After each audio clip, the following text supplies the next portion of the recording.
Okay, welcome everybody. Can I get a show of hands that everybody can hear me and see my screen, please?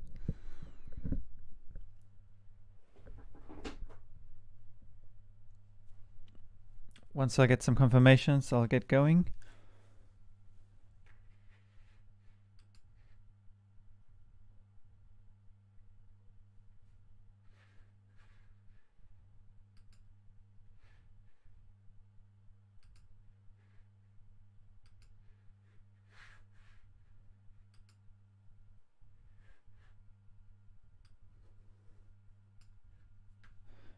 Okay, great. Starting to get some confirmations coming in. I'll take that as a yes. Okay. So, I'll switch my screen over quickly.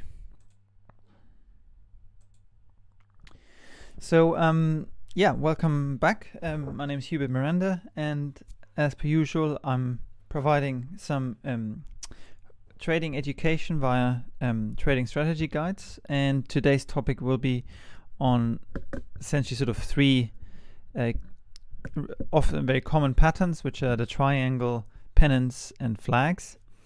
And yeah, we'll share what I know about them and give you some tips how to trade them, and take it from there. Now, if you've got any questions from at the outset, please type them in and I'll address them as we go along. But aside from that, let's just get going straight away. So, I'm going to start with triangles, and I've got my little note sheet here. Yeah. Okay, and basically, let's just go to the charts first, actually, to just give you a quick idea of what I'm talking about in general. So obviously, people like to trade.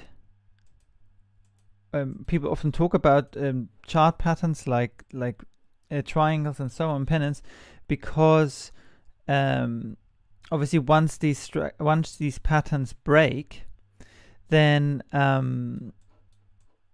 there is often a strong movement afterwards. So, and what basically all these patterns have in common, triangles, pennants, flags, and all, that they are all corrections within a trend, obviously, and obviously the trend direction will have the most power, the most momentum in it, while the corrections are obviously these choppy sideways movements that are no good for trading, but they are obviously the precursor to the next move. And so whenever price becomes tight and contracted into a small price zone, then eventually it's a bit like, you can imagine it a bit like maybe like a toothpaste tube, where the toothpaste tube is closed and you just squeezing more and more and more the tube with your hand, and eventually price, or the toothpaste will shoot out in one direction. And that's essentially what happens in corrections, and especially in structures that are contracting like triangles, because basically there's more and more of a tug of war going on between buyers and sellers, until eventually one side breaks and dominates the other. So that's why they are interesting patterns to look at, because of that potential for a good movement to come ahead. Now, the key, of course, lies in identifying them correctly and having a way that you're comfortable with, in terms of how you do that exactly for yourself. And I generally find that there's two ways that you can do that. One is a more precise way of trading and using these patterns, and another one is a more loose approach, and I'll give you both basically. So if we go to my notes here for a start, and the first of all, if we start with triangles, the main thing to understand about triangles is that they are usually trend-ending structures, or appear within larger corrections. So when I say triangles are trend-ending structures, I mean that a triangle generally only occurs before just the final move of a trend. So generally we have quite a strong move within the trend for some time, and once that main strong move gets exhausted, you tend to get triangles forming. And whenever you start to see a real triangle, and that's what I mean by there's a precise method and a less precise method, but when you see a true triangle as defined by certain rules,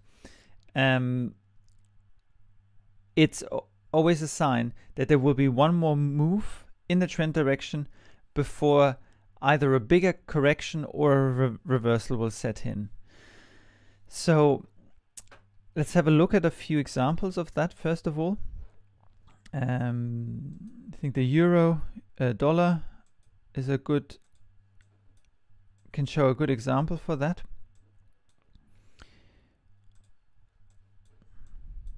So obviously we had this big uptrend during 2017, and so what I was referring to earlier on was like in this area from about April to September 2017, we obviously had the main thrust of this entire move from down here to up here. And then in September, we went into a fairly big sideways correction. Obviously, we're looking at a daily chart, so this took several months. And which eventually resolved to the upside. And so at some point in here, once you start to get these movements, you got a downward movement, an up move, and then another sort of lower down move, you're starting to get a suspect, that the suspect is a triangle. Please ignore the letters for the moment. I'll talk about that in a second. But just for now, I'm just talking about the price behavior itself. So we had this large move, then we starting to have a contracting price structure, which then resolved to the upside. It broke upwards with the trend direction, and basically concluded here. And then see what happened. So we had a break from the triangle, we had a decent break upwards, but it was the final move of that entire swing, because now we went into a much bigger correction. And so that's one important thing to bear in mind about true triangles, that they generally happen towards the trend end. It's the second last part of a trend usually. Now, of course, you've got to also bear in mind that there are, depending on how big a trend is, you get obviously like structures within structures. So if this, for example, would be maybe whatever on a 4-hour or 1-hour chart, but you're on a daily chart trend, then even if you get a triangle, say on a lower time frame, and then a correction like this, the trend might overall still continue up in a much bigger way, but not without first a bigger correction. So that's what I mean by that they're trend ending structures. Hope that's clear. The alternative is that triangles also appear within larger corrections. So in that sense, they're not within a trend as such, but they are like the sort of the middle bit within a bigger correction. And let's see if I can find an example of that for you. I think the pound dollar is a good one actually for that. That's right. So again, I'm looking here at a bigger time frame because I like to have a bigger picture overview in general. And so what we've got here is, in fact, all of this is most likely a corrective structure. I think that might become a bit more obvious when you look at even a bigger chart. That, see, we've got a downtrend here, and then this has been obviously a very long multi-year process, but it's still been a choppy sideways correction. So, and even within that, you get, and if you ignore the time frames, because that still is relevant for smaller time frame trading, you get a triangle within the corrective structure. So you get like moves up, and then towards the end again here, you get a triangle pattern. And again, please ignore the letters for now. You get a contractive price structure. It squirts out in that same direction as the previous direction, but it's coming. It came to an end after that, and we came down again. So yeah, so basically triangles can be either within a trend or within a bigger correction. Now probably my main suggestion for triangle pattern is to always only trade them with the trend direction. I know that obviously a lot of people, they talk about, oh cool, hi Jude, thanks for the comment, glad you're enjoying it. So a lot of people obviously say, okay, a triangle, can break any direction, and in some respects it's true, but if you follow a more precise method of identifying them, then they should only always break with the trend direction, and therefore I would only trade triangles in the direction of the trend and not the other way. You might be just heading into a bigger corrective structure otherwise, so you generally want to stay with that. So now I've been talking about a lot about these two, a simple and a precise approach, and what I mean by that is the precise approach is basically based on really Elliott wave rules. I hope, is anybody familiar with Elliott waves here, or is this completely new, the idea of Elliott waves, to anybody here?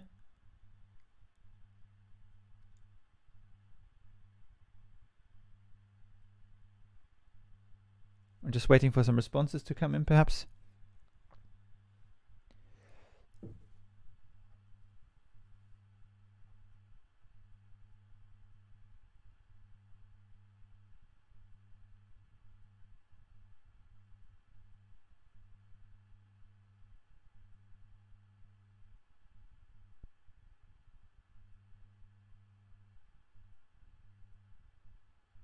Okay, so sounds like there's probably more people for whom Elliott waves is new.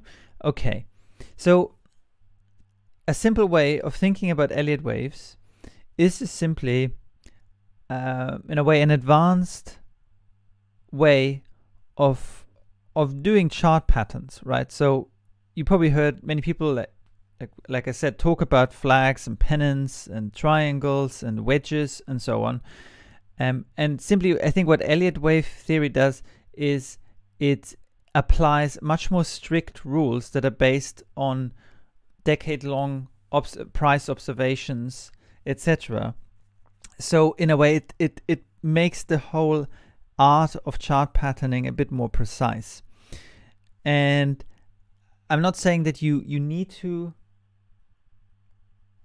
know, you absolutely need to learn Elliott waves, but it can be helpful because it's the only method that I am aware of that creates specific rules. Because I do know that people draw patterns that do not make any sense in terms of a set of concrete guidelines and rules as to how they should be structured. So I see often people labeling things as triangle or wedges that are either incomplete structures or have nothing to do, they just look a bit similar. So in that regard, I'm gonna show you the precise method first, because in a way you might get clearer in the sense of having a more strict framework, and then I'm gonna just obviously tell you the simple method as well. And if you take just one aspect of that Elliott wave with you, then the triangle rules are really helpful, and that's what are stated here. So according to Elliott waves, a triangle subdivides into 5 corrective waves, and they're labeled A, B, C, D, E. So basically, that means that a triangle will consist at least of 5 swings. And the primary rules are stated here, which is wave C does not move beyond wave A. I'll tell you what I mean, so don't try and hold all of this in your head. Wave D does not move beyond wave B, and wave E does not move beyond wave C. So if we go to our charts, and let me go to the US yen.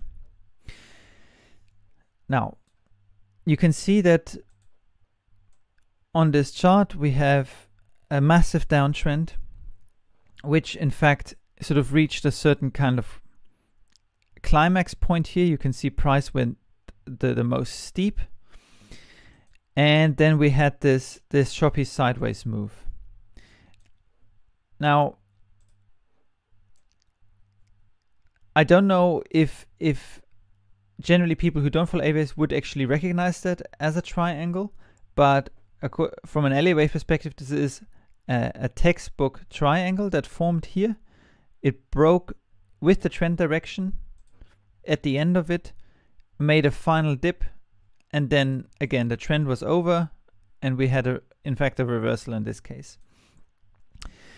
And so where you start with your triangle counting is you start at the end of the move of the main trend direction. So you've got the strong spike into a new price extreme.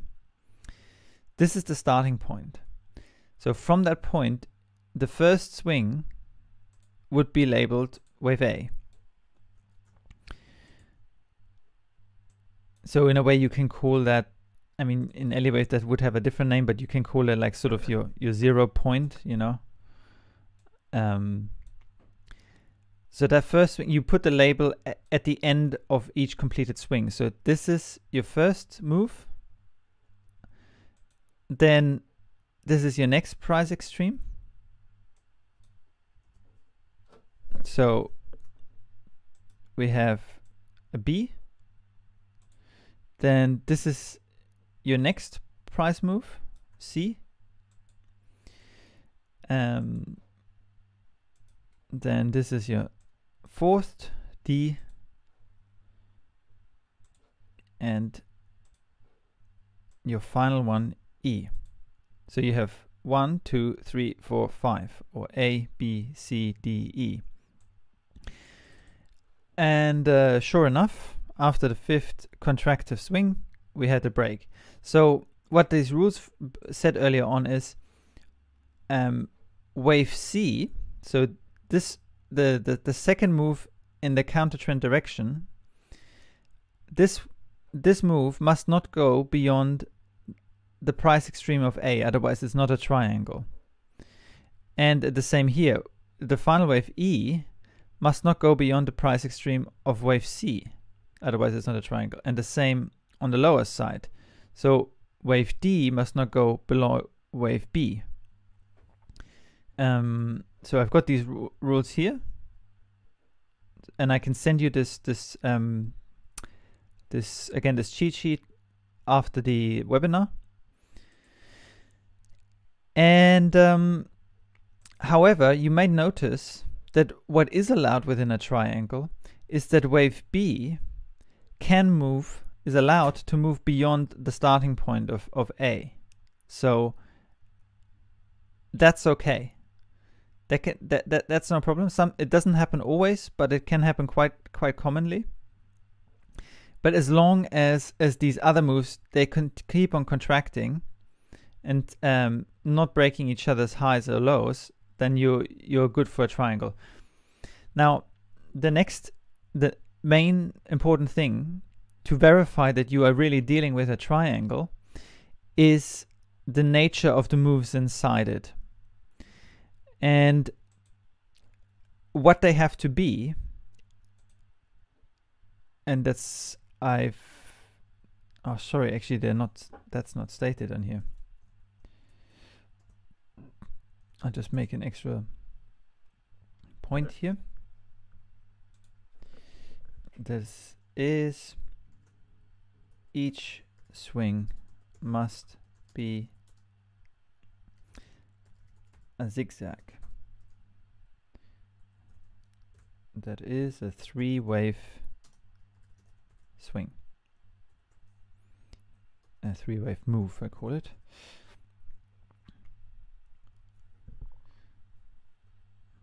One can be more complex. Okay, so go back to our charts. So what I mean with this is that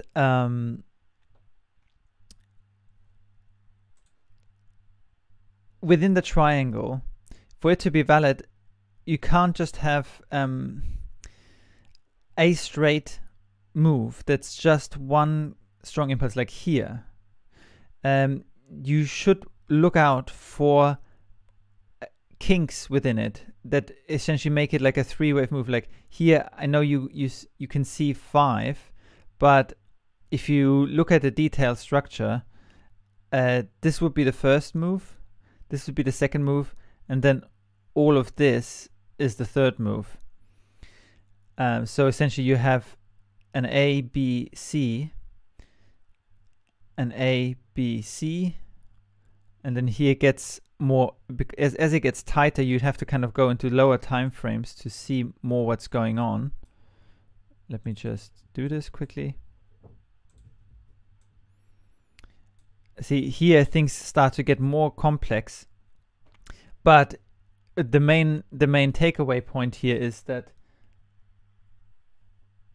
you don't want to see just like a clear price move like this, because that most likely means the wave isn't complete, because you want this zigzaggy feeling, like move here, then quite a strong kink, and then another move down.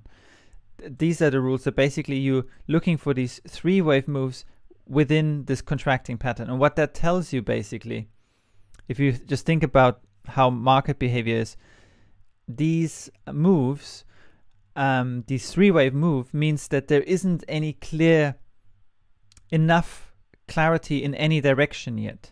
And that's that's your signal that the price is still correcting. And but of course that will only go on for so long, and it appears that 5 waves is enough eventually to create a break in one or the other direction. So you're looking for these 3-wave moves. I can show you this on another chart. I can show you this, for example, in the euro dollar. We had quite a nice triangle here, for example. See, we had obviously a strong move, and sorry, this really belongs like so. So we have a 3-wave move down against the trend direction A. We have a 3-wave move up. And so you can see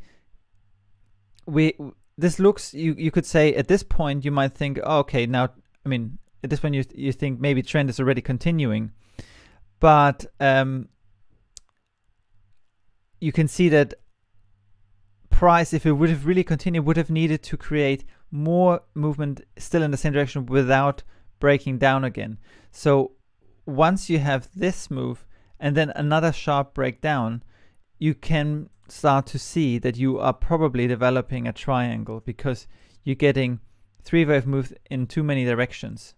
So that's always a warning sign to just wait and let price unfold still a bit more.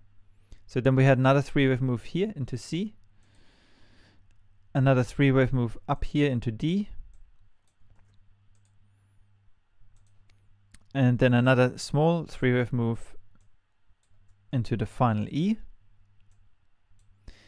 And see, up we go again. And you can see that in all these cases, the triangles are not breaking randomly. They are breaking with the trend direction. And so if there would have been, like, say for example here, you know, there was the spike here, and you may have thought, oh, price is really maybe breaking down from, say for example, this trend line here. And you maybe thought, oh, price might be breaking down at this point. But these, in a way, these triangle rules, they kind of protect you also, because one, if you're going with the trend, you know that this would not be complete at this point to break down in any way, because the trend is up and now you're getting this triangle, probably this triangle looking structure. And as long as it doesn't break below the C point, so if this, and it didn't break below here, this is all still perfectly fine within a triangle. So I'm just giving you basically an idea of how you can map out triangles in a more precise manner. And like I say, the key is you can draw these lines, and the key is to look at, are the moves within it, you know, have they got kinks? Are they choppy? That's giving you an indication that a triangle is in the making. If we go back to our notes quickly.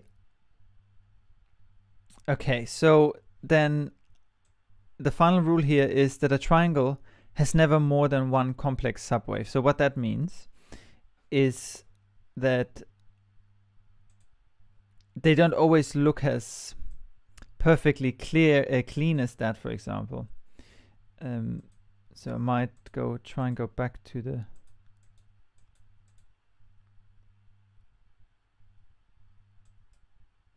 another chart.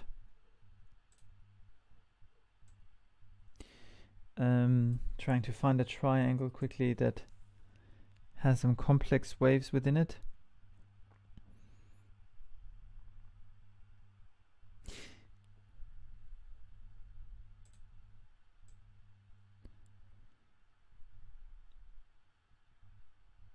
These are all very clean here. Perhaps the small one here at the end.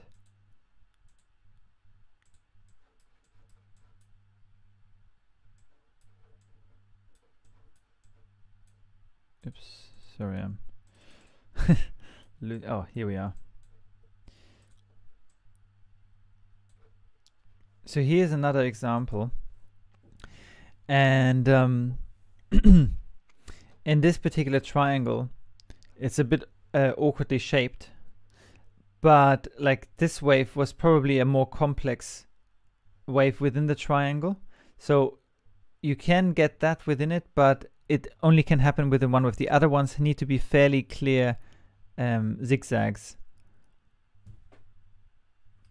I hope that's all clear so far. I hope that I'm not losing anybody. If so, please let me know, and I'll go over other things again. So yeah, the main key is maybe for you to spot them is obviously they will happen after a strong move, and you start looking at connecting price extremes, and sometimes you have to let that develop. So for example, in this case, you were here, then price moved down, price moved up. Maybe if price is somewhere here, if I move the chart, say here, we can start to draw some trend lines. So we can take this point, and even though this is only the starting point of where it has, that point itself hasn't got anything to do with the triangle yet as such, other than it's the starting point of it. But you can start to draw a line to this point, and you can also take this line, of course, and start connecting those points, and then wait for something to happen. So you can speculatively put your labels here, for example, and say, okay, what's happening next? The next thing obviously here would be that price mustn't move above this point again and give us another sort of three-wave move and stay below that. So, and you can see, okay, this is what happened here. And then you can draw your trend line like this. And in this case, it's very neat. You know, you have these perfect touches of the trend line. But that doesn't always happen like that. It's great when it does happen, but often triangles towards the end do not hit that those trend lines anymore. So you get like undershoots quite often. And I can show you this, for example, in the US yen chart, where see how we've got this trend line here of wave A and C, but the E wave doesn't come back up to it, and that's perfectly normal. That happens all the time within triangles. So they are mainly sort of guides as to where the price is likely to bounce in for the next swing, but they don't have to be met. Equally, they can overshoot as well. And I'll see if I can find something for that.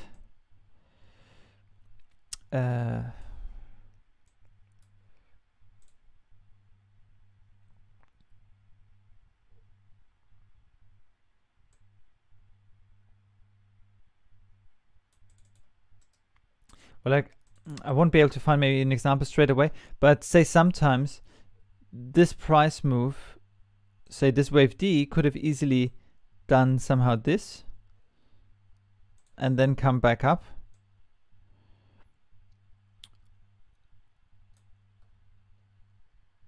And no, sorry, that doesn't explain it so well.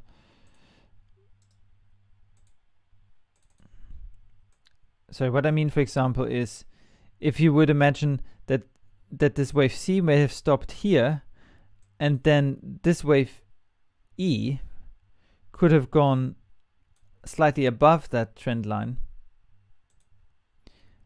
and then broken down. So you can get these undershoots like it happened here, or overshoots. It's more often I find that you get like undershoots, that price just doesn't reach the trend lines at the end. And that's something to bear in mind. Now, there is an alternative way of doing them as well. And the simple method is that you just simply ignore any of those rules and you just literally draw trend lines in the chart and see where they break. And often you get sort of triangle shapes. So here you can see up move, we've got a sideways move, which eventually breaks to the middle, but you can see how there isn't a structure as we discussed previously. There's no 5-wave structure in here.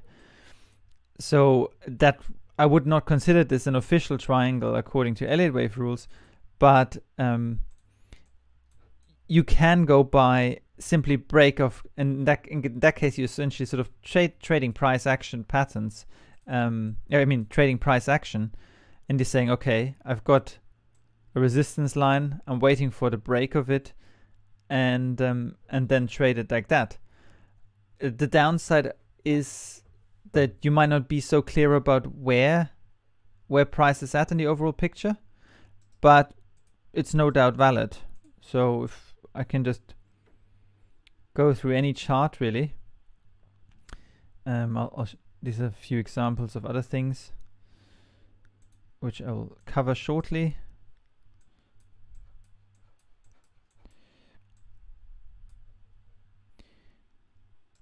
Let me get rid of this.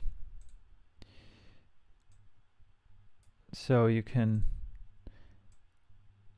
draw these lines. Oops, gosh, sorry. What happened there?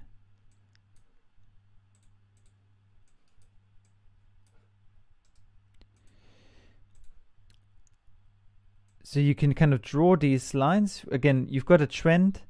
You've got to basically really then, when you do it roughly, you've got to just trust in the trend direction and hope for the best in a way.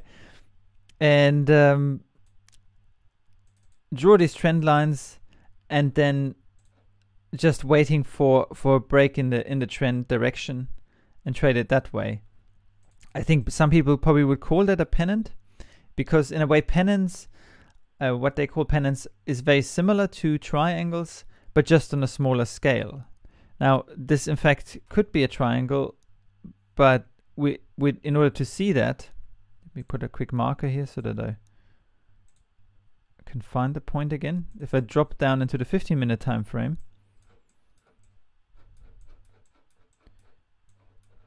and try, oh yeah, here we are.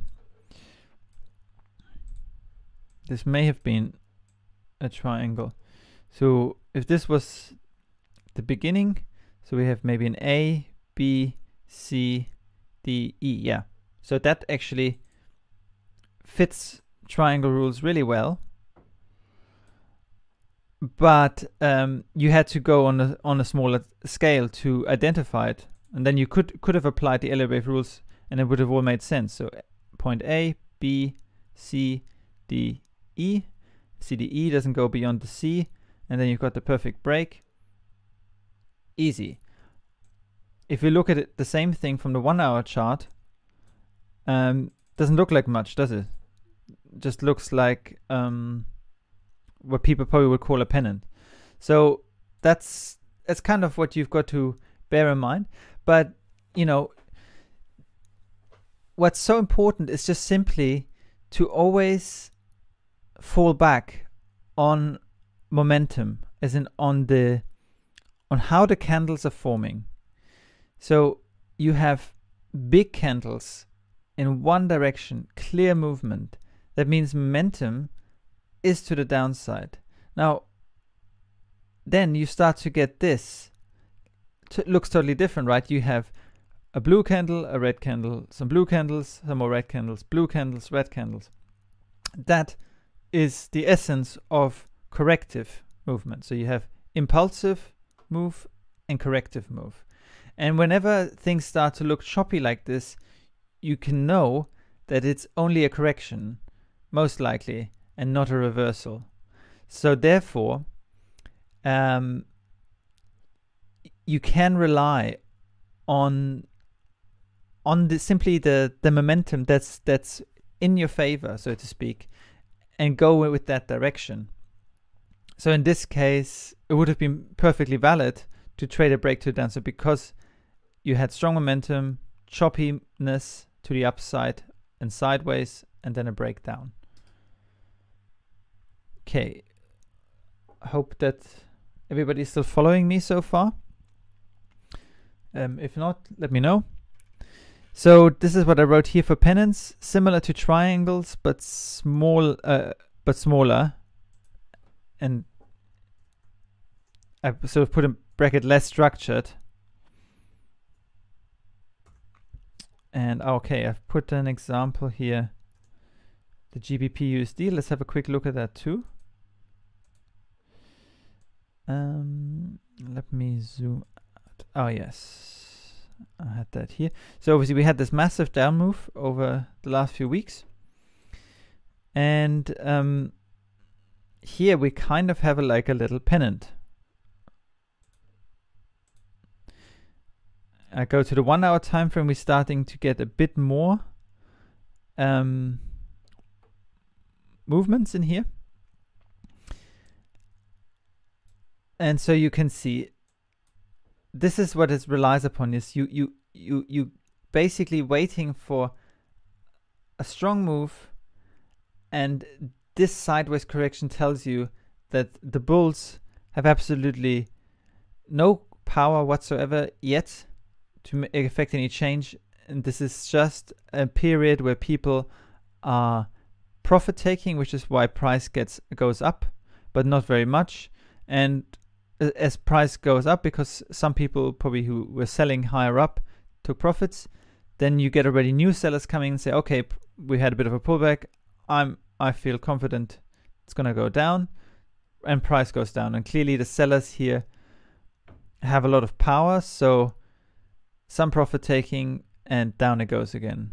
So more profit taking and down it goes again. So yeah, in terms of pennants, I wouldn't worry too much about the structure. I mean, I myself would, and I would like to know what I'm dealing with exactly here. But in order to do that for what looks like a pennant, you just have to go to a smaller time frame and do that. So if we do that quickly here, we went down to the 15-minute time frame. And so yeah, the question is, what did we have here? Was this a triangle or what?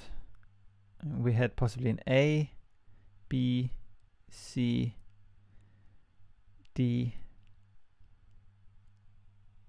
E, F, G, H, I. Yeah, it probably was a triangle. And actually, it's a good example of something that I wanted to talk with you about as well, which is that there is an addition that triangles can sort of stretch and extend and come even tighter beyond the normal A, B, C, D, E.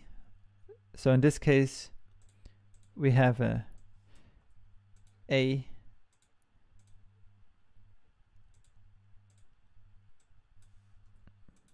B, C, D,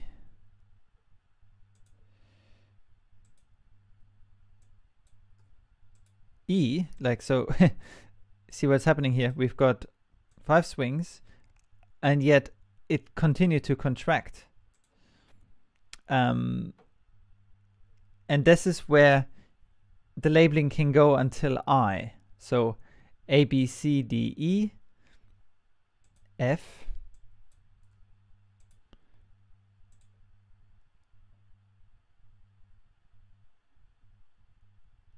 hang on a second.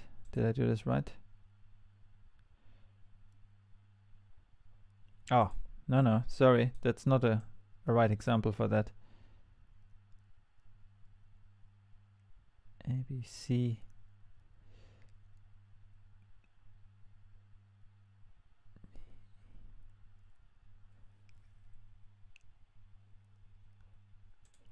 Let me just figure that out for a second. D.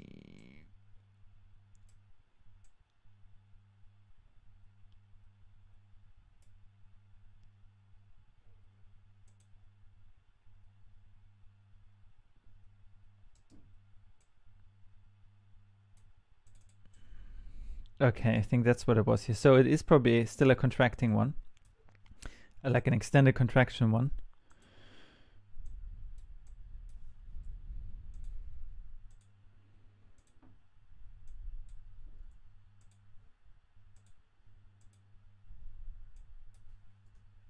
And, you know, it's not so important in the end, but I just wanted to tell you that sometimes the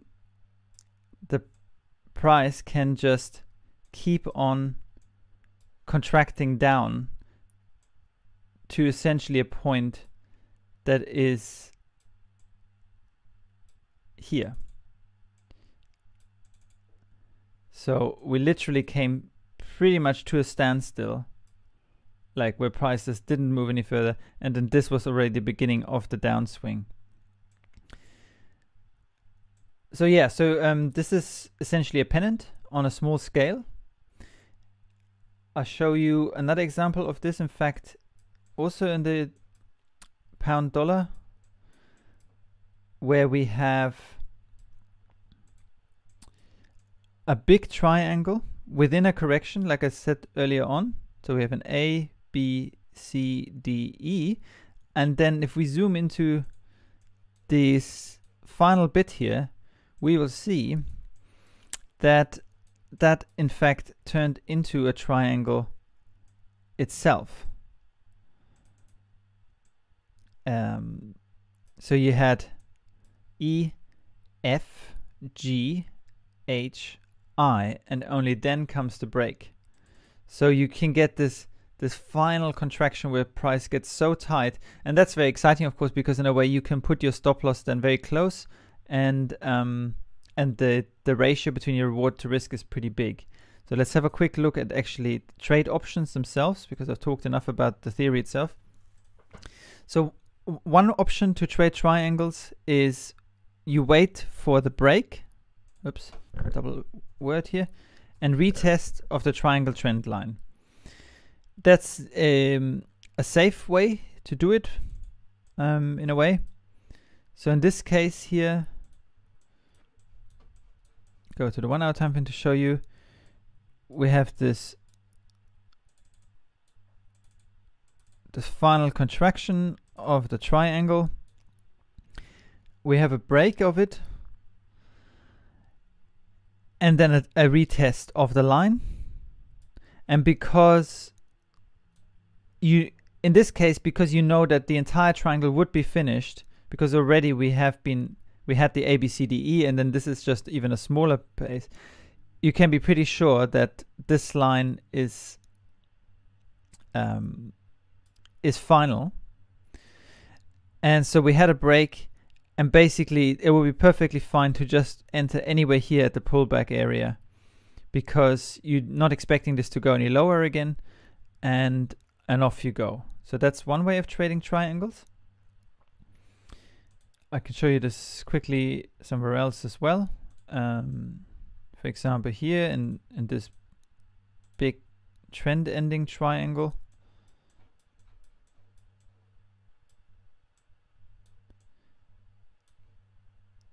So as soon, because we have these points confirmed, somehow something happened to my D label.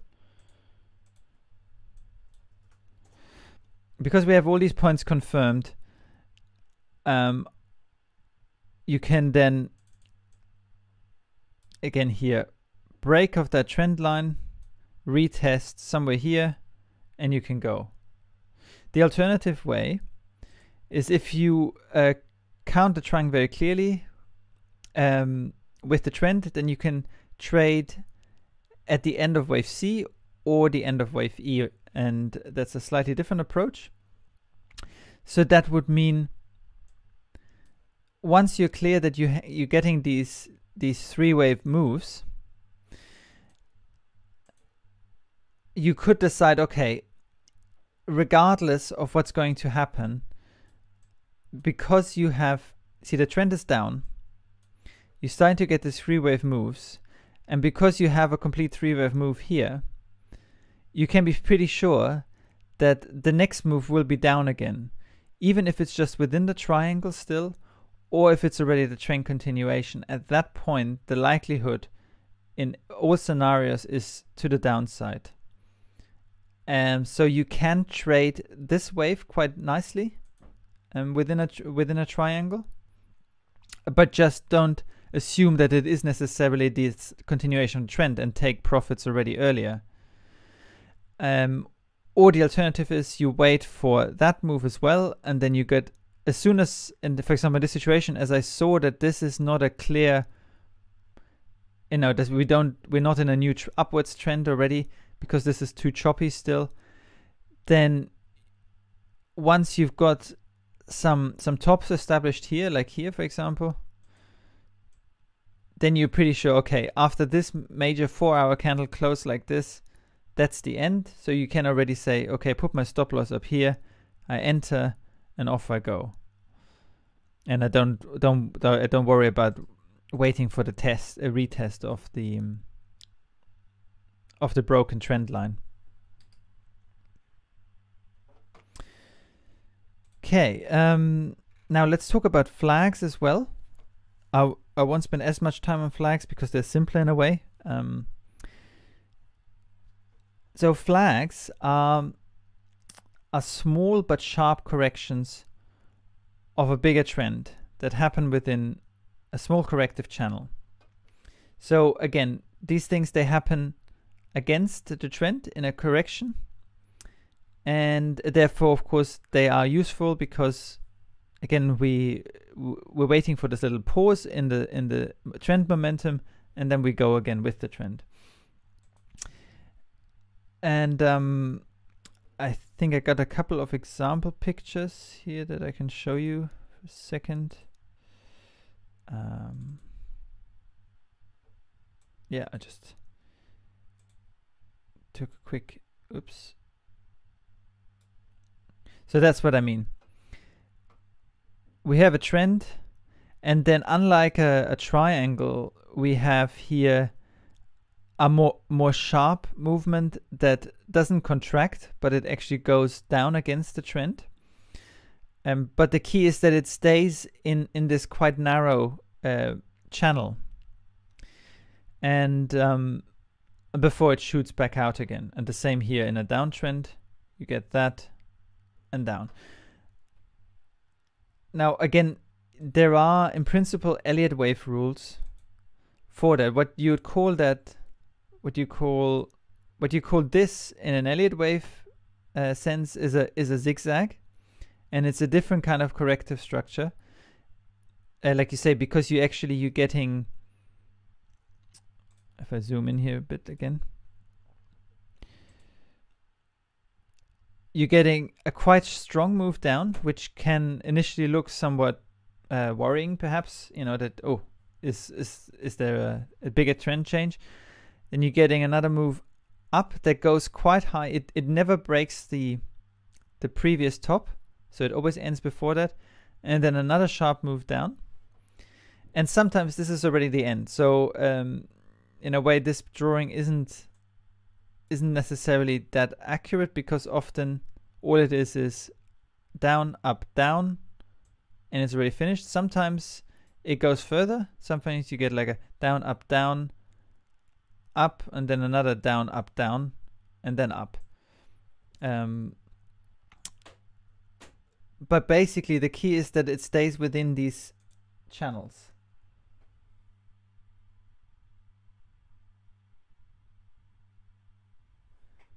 So I'm showing you here an example of on the New Zealand US dollar on a very small time frame. This time we're looking at 5 minutes, because that happens on all time frames. And here we have again a strong up move, and then see, unlike a triangle, we're creating a lower low. So in this case, you could say maybe it's still a triangle. Now that it broke there, it's not a triangle anymore. So it's a different corrective structure. And in this case, you can then try and draw some trend lines and see where this breaks. Now, in this case, most likely the correction probably may have ended already down here, and this is already all part of the upwards move. And again, there's two ways that you can trade this. So either is, again, you wait for the break and the retest. So in this case, we have, see, we've got a wick here, and we take that wick. So this is sort of more or less our base trend line.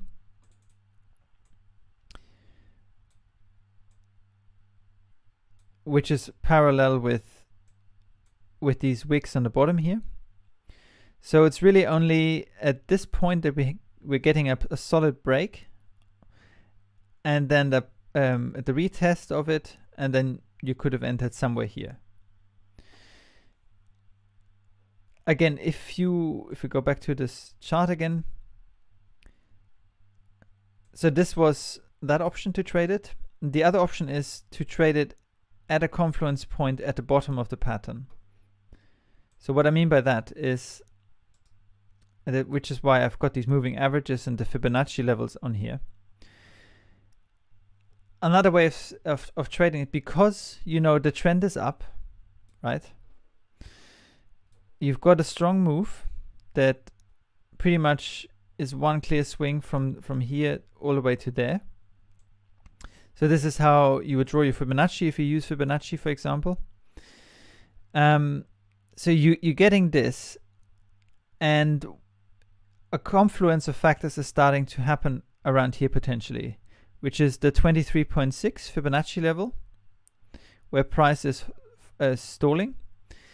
But there's also these two thin black lines, which are short-term moving averages. So in this case, I always like to use the 21 EMAs. So the 21 exponential moving average.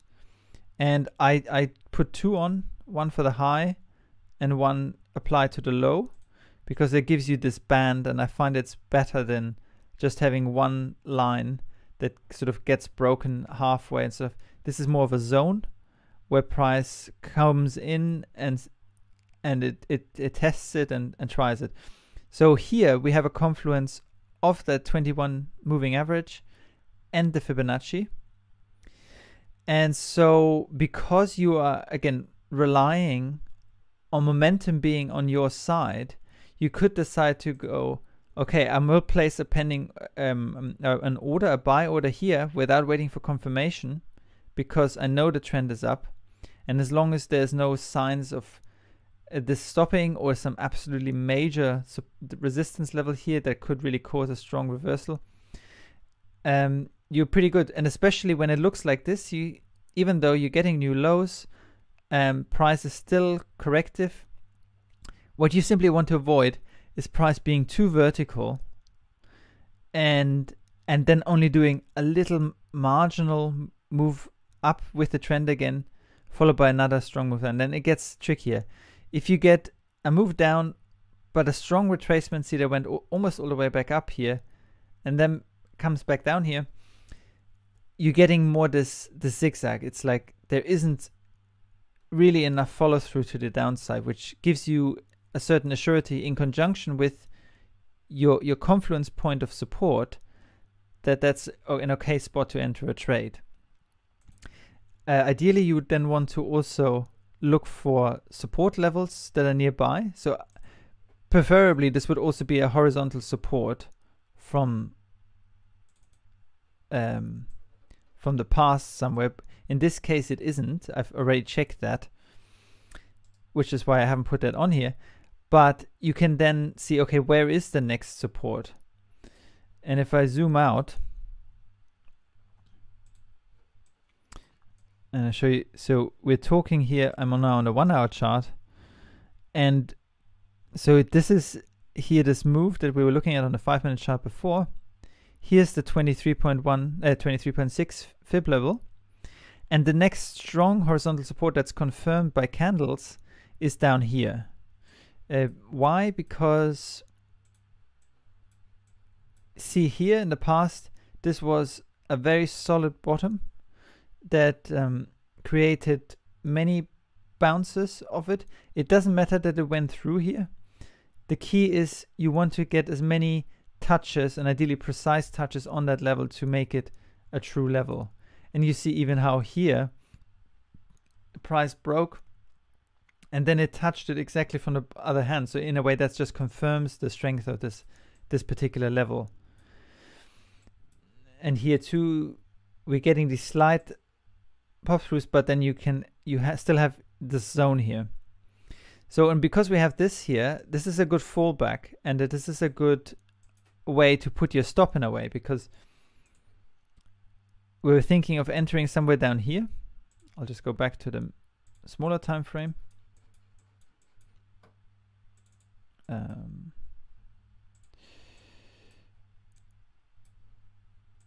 So, oh, sorry.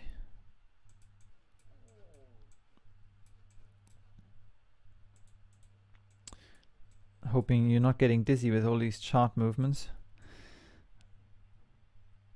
Okay, here we are. So here's where we wanted to enter, and here is that strong support zone from a higher time frame, right? You always want to use support that's strong based on a bigger time frame. So, and you've got the 38.2 Fibonacci, which is a really important one, in fact more important than this one. So this is a good support zone. So you could say I'm entering here and I put my stop sort of maybe 5 or 10 pips below that lower support area, and I just gonna rely and trust on this price move continuing. But you always only want to do that really when momentum is really strong in your favor.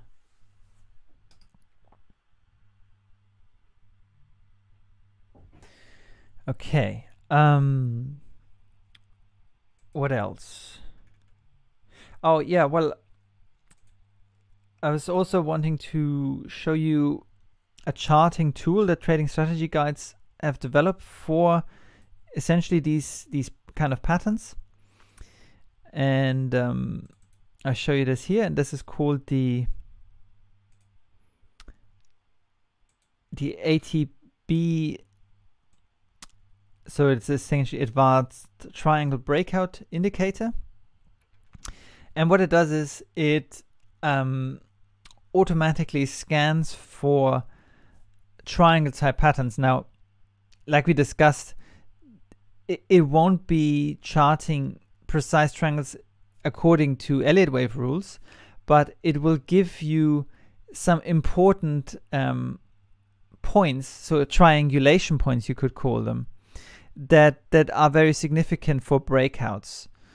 And so they're in a way drawing automatically some key trend lines and connecting, highlighting areas that could be of interest for trading purposes.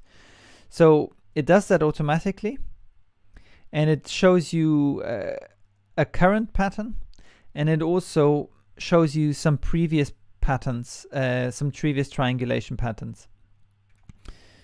Then an extra feature, I mean, you can change colors and so on. Then another feature is that it kind of tries to warn you against false breakouts, again based on an algorithm that they've developed. So as this pattern is forming, it's, I think, just giving you an indication that this wouldn't have been something to trade in that regard. And that's another feature of it. Then it comes with trading alerts, so you will get alert messages when basically price is coming to a critical point within a pattern that the indicator is identifying. And then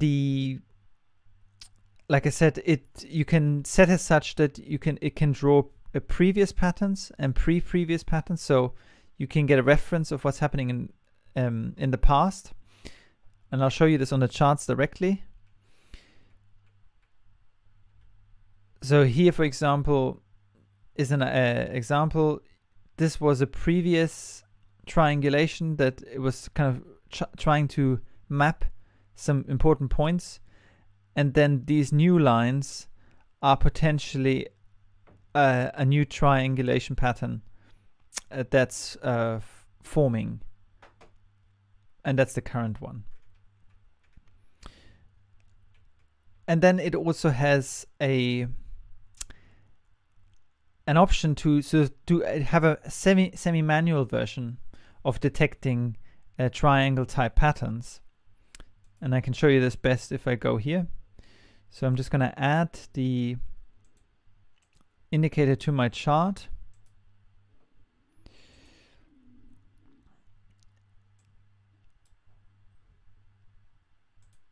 And so here, for example, we're on the 4-hour chart. And see, it's connecting some important points. And see here, for example, it's signaling you a break of that pattern. And in this case, would have been correct, a nice pattern. So see how it's not exactly a triangle as such, but it is giving you some really important points that could work out really well for breakouts. So this is the automated version. Then if I click on detect triangle here, I think you can just click on any point and it will try and highlight a potential pattern. And I guess you can go to a point of interest and say, okay, what do I like here? And you can just click on some key points on the chart and see if there's something relevant that it can highlight. So I wonder if we would do that now. See, if I click here, it detects the previous pattern here. So there's nothing new yet forming. If I maybe go to a smaller time frame and try that again. Yeah, so for example here, then after that break, it's showing me a potential break here again.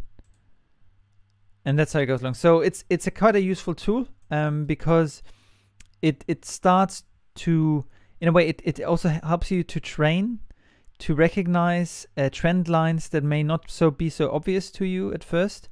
So in that sense, it's a great training tool and also a trading tool in the sense that it gives you some interesting breaks of important trend lines. Now, I'm sure you're probably going to get an email with some more info on that, but this is just my little introduction to it. So let's try and review anything.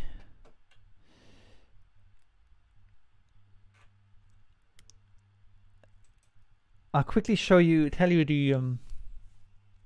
the structure of a flag from an Elliott wave perspective. I'll just delete that indicator again.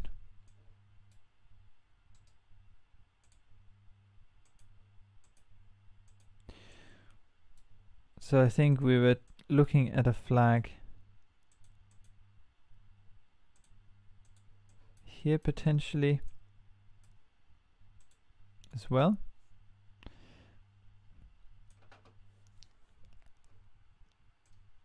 So in this case, what was probably happening from an Elliott wave perspective is we had a complex zigzag to the downside within this flag. And so you're starting off again at your previous high as your 0 point, so to speak. And let's zoom in one time frame further even.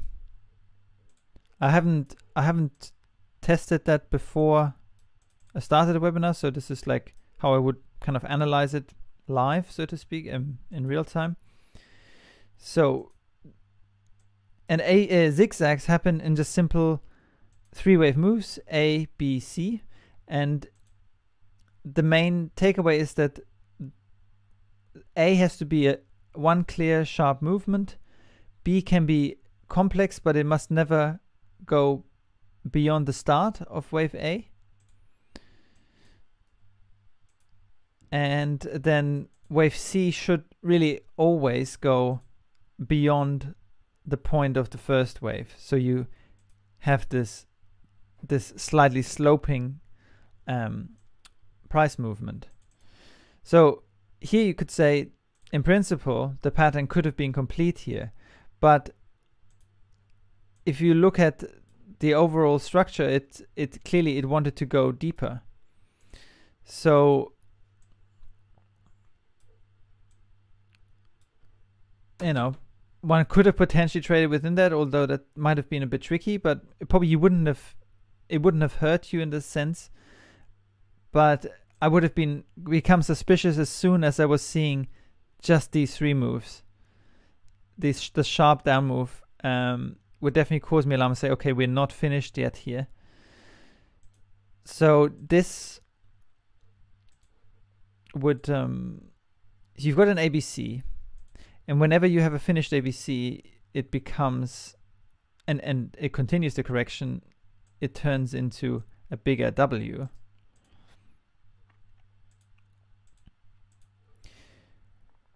Now followed by another ABC to the upside. So we had an ABC within against the trend, like this, like in this B. So this is essentially like another B.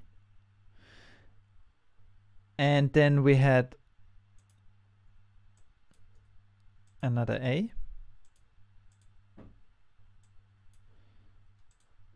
Another B, probably all the way to here, sort of a choppy sideways B. B's can be sort of funny and looking and complex, but simply A and C need to be sharp.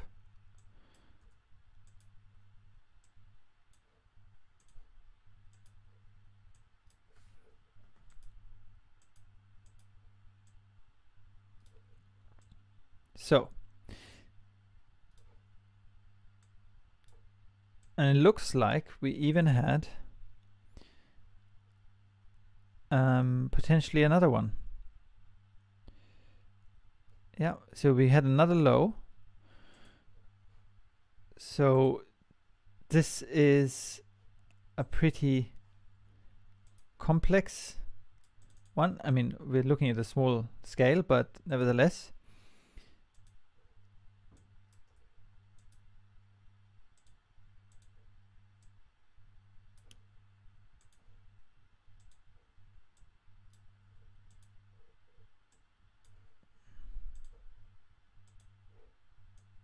So, and it doesn't go no further than that. In corrective structures, this is the most long flag or zigzag that you can possibly get. So you have essentially three times 3-wave moves. It gives you a Z. So you have an ABC followed by a 3-wave connecting structure, and you've got another ABC, another 3-wave connecting structure, and another ABC. And overall, it gives you a W, X, Y, X, Z. So they aren't always as complex as that, but this is a good example of, from an alleyway perspective, you know that at this point, the corrective structure must be open because over, because it's too. It has reached its full complexity, and sure enough, from here on, it only went up. It never broke this low again. Yeah, sure, we had big pullbacks, but it never broke that low again, and that's the key. I hope that might be of use to you guys. Okay, so any questions at this point?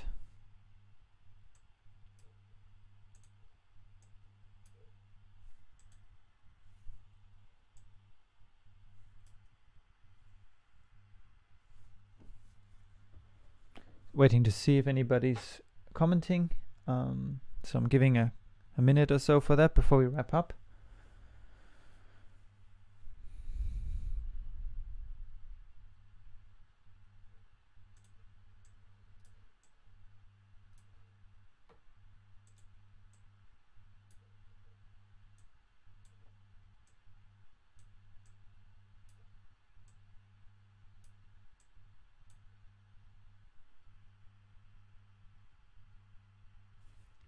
Seems like no questions are coming in, so I will take that as a sign that everybody understood and is on board, I will make sure that I'm sending you this sheet.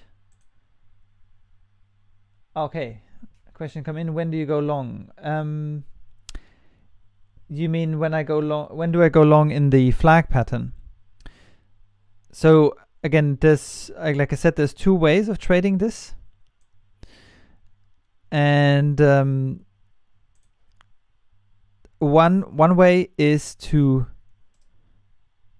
simply keep your channel in place, and you're waiting for a proper break of that channel. And here it was probably a bit tricky, but you probably would have survived it. So here this was quite a good candle break of that channel. And then if you say would have entered somewhere at the retest, then price broke into it again. But in those case, you always want to put your stop loss at the previous, just beyond the previous low. So even if price broke back into it, you would have survived that. And then here again, you can see, and it broke out again. It came back to test the channel line, and this would have been another point where you would have gone long. The alternative is, like I said, in the New Zealand dollar scenario, is that if you have if you're working with several kind of confirmation tools, like in this case, if you use Fibonacci and you're using moving averages or so,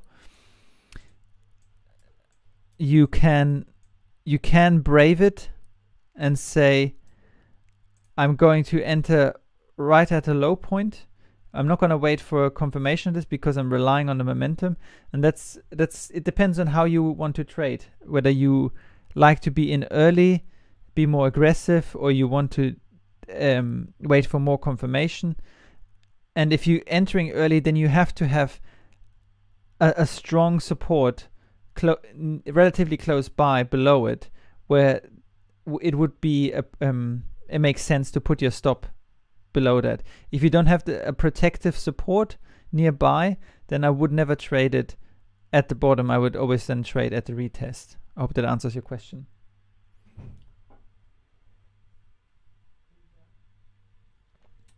Okay, unless there's any other questions, I will wrap it up. We've gone a bit over time, but I hope that's okay with you guys.